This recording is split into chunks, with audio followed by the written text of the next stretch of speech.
Everyone, welcome to my channel. This is my first video and मैंने IBPS clerical का exam दिया है 3 सितंबर को एंड शिफ्ट 2 थी मेरी, तो उस पर हम डिस्कस करते हैं। मैंने लास्ट ईयर भी दिया था। I have cleared the pre but मेरा मेंस रह गया था from 4 marks. So let's see what happen this year.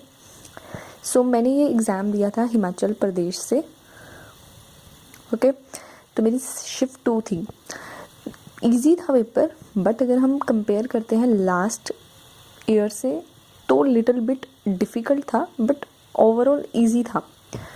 मतलब अकॉर्डिंग टू मी जिसने अच्छे से प्रिपेयर कर रखा है वो 80 प्लस तो आराम से कर ही लेगा क्वेश्चन अटैम्प्ट।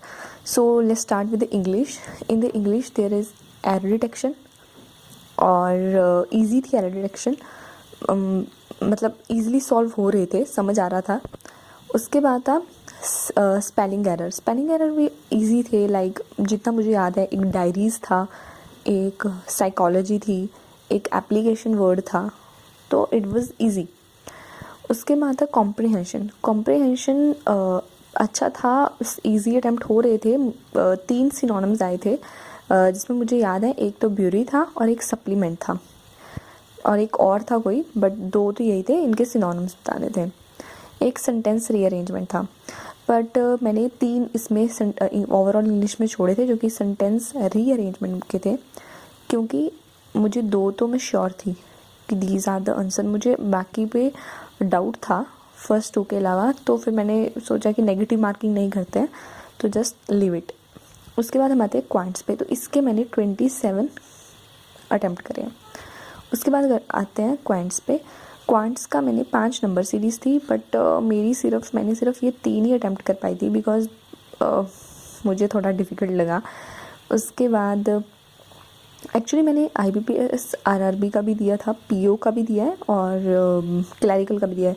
हर एक में ही इस बार रॉन्ग नंबर सीरीज़ ही आ रही है, मुझे पता नहीं क्यों। एंड ये वाला तो मतलब निकल हो गया, शुक्र है 3 हो गया, अदरवाइज़ मुझे बहुत डर लग रहा था कि पता नहीं मेरे कितने अटैम्प्ट होंगे इस बार, बट थैंक गॉड 3 तो हुए।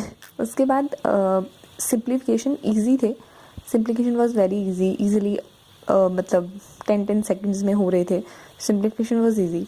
उसके बाद DI थी बार ग्राफ बेस्ड। सो बार बेस्ड थी, एक ऑर्गेनिक का दे रखा था, एक इनऑर्गेनिक का दे रखा था, दोनों के बीच में कंपेयर करना था। उसके बाद है arithmetic. Arithmetic was easy, very easy and इसमें मेरे अच्छे अटैम्प्ट हुए थे। तो मैंने जो ओवरऑल अटैम्प्ट करे थे वो थे 30 ऑफ क्वांट्स, जिसमें 3 तो मैंने नंबर सीरीज से नहीं किए थे और 2 मैंने अर्थमेटिक से नहीं किए थे, तो ओवरऑल 30। उसके बाद हम रीजनिंग की बात करते हैं। रीजनिंग में 2 तरह की पजल आई थी। एक जो आई थी मुझे आई थी टोटल फ्लोर 8 थे, 8 7 6 5 ऐसे, और उनमें रीअरेंज करना था। और जो सेकंड आई थी वो आई थी फ्लोर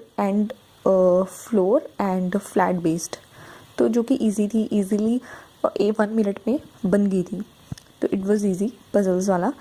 उसके बाद अल्फ़ा न्यूमेरिक के आए थे कि सिनोनिम दे रखे हैं, उसमें बताओ कि इसके पीछे 8 टू द राइट कौन सा है, मतलब इजीली हो रहे थे। Syllogisms were easy, inequalities, directions and blood relations के 3 क्वेश्चन आए थे। वर्ड रीअरेंजमेंट एक आया था, मुझे कोई एक बड़ा सा वर्ड दे रखा था 8 लेटर्स का, उसमें से निकल रहे थे CUBR, तो उसमें से तुम्हें बताना था कि कौन सा वर्ड बन रहा है। तो इसमें मेरे अकॉर्डिंग कर्व बना है, सॉरी CURB, कर्व बना है मेरे अकॉर्डिंग, तो मैंने यही लिखा था। उसमें पूछा था second from the right letter, तो R आया था आंसर। एंड एक वो था कि फॉर एग्जांपल 9 7 6 4 3 2, तो फॉरवर्ड और बैकवर्ड बताना था कि कितने इनके बीच में एक्चुअल लेटर्स उतने ही हैं कि नहीं, तो इस तरह का था। और रीजनिंग में मेरे 35 ही थे अटैम्प्ट, तो मेरे जो ओवरऑल अटैम्प्ट अगर मैं देखूं तो मेरे 92 बने हैं। And let's see, hope for the best. I hope जिन्होंने भी दिया होगा उनका अच्छा एग्ज़ाम हुआ होगा, बाकी रिज़ल्ट ही बताएगा। And also IBPS RRB clerical and PO का भी एग्ज़ाम दिया है, तो उसका भी रिज़ल्ट आने वाला है थोड़े दिनों में, तो मिलते हैं उसके रिज़ल्ट के बाद। Okay bye. और इस वीडियो के एंड में मैं अपना लास्ट ईयर प्रीलिम्स का जो स्कोर कार्ड है वो भी अटैच कर दूँगी। So hope for the best.